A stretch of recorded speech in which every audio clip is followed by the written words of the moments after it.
Selamat pagi pemirsa BMI Taiwan, berjumpa lagi dengan saya Fadilah dalam acara seputar berita edisi tanggal 23 Agustus tahun 2021 untuk mengabarkan informasi berita yang teraktual dan terpercaya yang kami rangkum dalam berita pagi ini.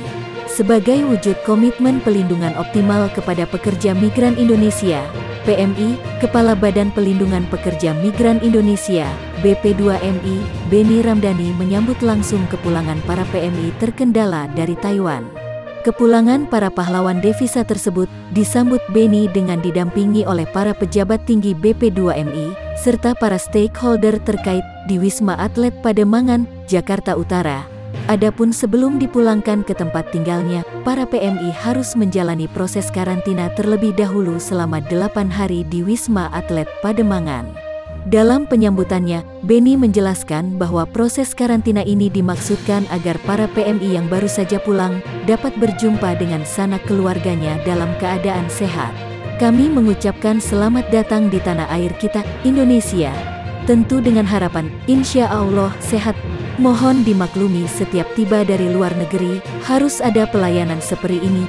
Ini sebenarnya merupakan perhatian bagi seluruh warga negaranya, untuk memastikan Bapak dan Ibu sehat. Apa artinya kita pulang kampung, melepas rasa rindu, kemudian kita tidak sehat dan bertemu keluarga, ujar Beni.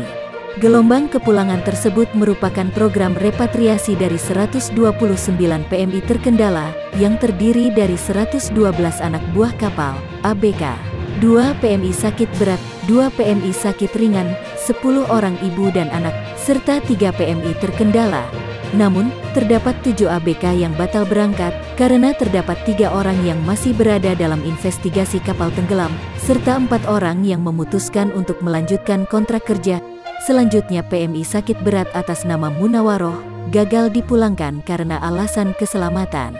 Dikarenakan hal-hal tersebut, maka total PMI yang dapat difasilitasi kepulangannya menjadi 121 orang, yang terdiri dari 105 ABK, 1 PMI sakit berat, 2 PMI sakit ringan, 10 orang ibu dan anak, serta 3 PMI terkendala.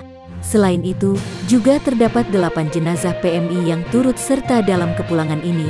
Lalu 1 orang PMI yang menderita stroke berat atas nama Tuti Juhaiti, dirujuk langsung ke Intensive Care Unit, ICU, Rumah Sakit Bayangkara dengan menggunakan ambulans.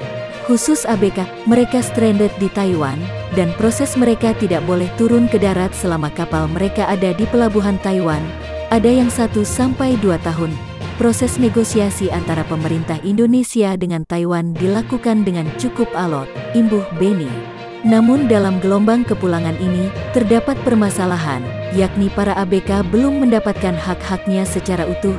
Terkait hal tersebut, Beni dengan tegas akan menindak perusahaan-perusahaan yang terkait agar dapat bertanggung jawab. Tapi yang paling penting khusus untuk ABK, banyak dari mereka yang belum mendapatkan hak-haknya.